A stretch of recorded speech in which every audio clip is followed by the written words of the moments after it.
大家都知道我在老挝蹭过吃、蹭过喝，甚至蹭过酒店睡。但是今天我来蹭个不一样，老挝旅行团。2、3，茄子。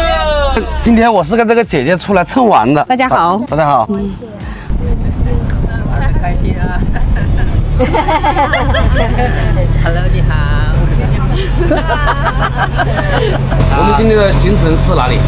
今天我们要去第一去自古村，第二就去溶洞、千佛洞，然后会来去逛逛那个餐厅、吃饭那边，在那边玩，然后坐船会来看日落。巴勒干黑罗，烧卡罗。哦，这就是20的感觉，这向往的地方嘛。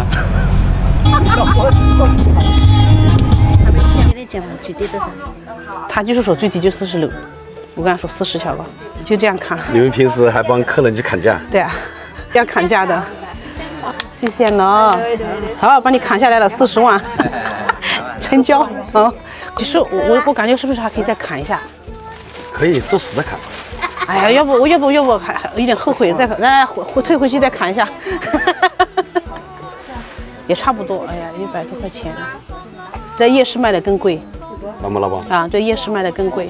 这边的东西还是便宜的。因为他这边很少会有游客过来这里，他也没有什么人啊，你能逮到一个是一个，你不可能那个喊价太高了，人家谁买啊？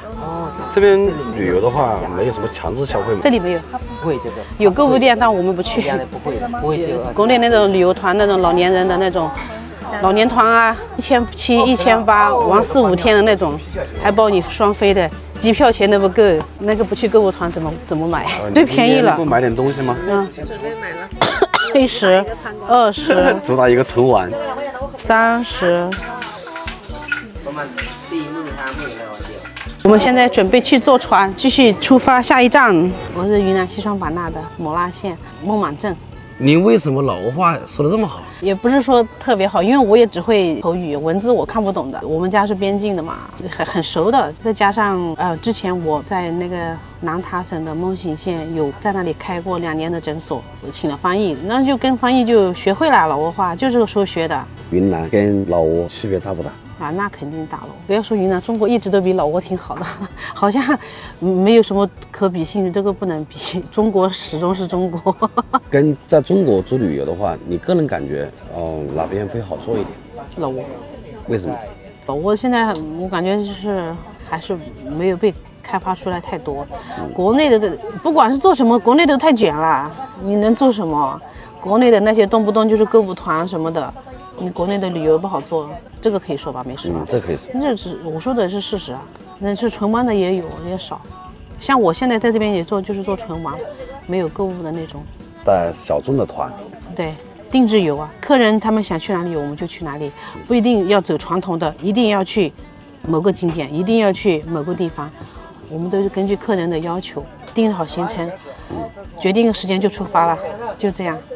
像考察呀，像一些。也有带过这方面的客人，之前有带过广西那边的，去南部那边考察矿那些，但是具体的这些都是客人的隐私，我们也不会透露。前面也有做过翻译嘛，帮中国的某个公司去做翻译，我们就是4个人一台车，每天都是下去跑，但是具体做什么还是不讲，反正就是走街串巷我都走完了啊，所以我就了解哪个地方有矿，哪个地方有啥。我都摸清楚。您去过老挝这么多景点，您个人感觉哪些景点是值得推荐的？我要在这里推荐的话，我怕有些地方我不想推荐呢。你就按个人的想法说吧，没关系。因为我其实你要我说实话，我不推荐万象，我说它只是一个首都而已，还不如琅勃拉邦，不如万荣。我还是推荐琅勃拉邦，这种慢节奏的生活。在湄公河边，就像吹着这个河风，点一杯咖啡坐着，一下午就过了，或者一瓶啤酒，就这样慢悠悠的，很舒服的。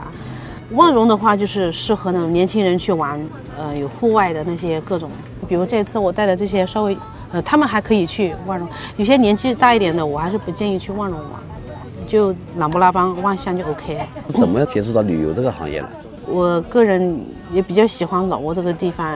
也喜欢旅游呀，又会讲老挝话呀，觉得疫情放开了，可能这个行业会好起来吧，因为疫情3年，中国人都憋坏了。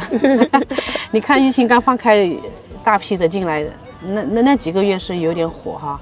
还有一些过来招不能说吧？没错。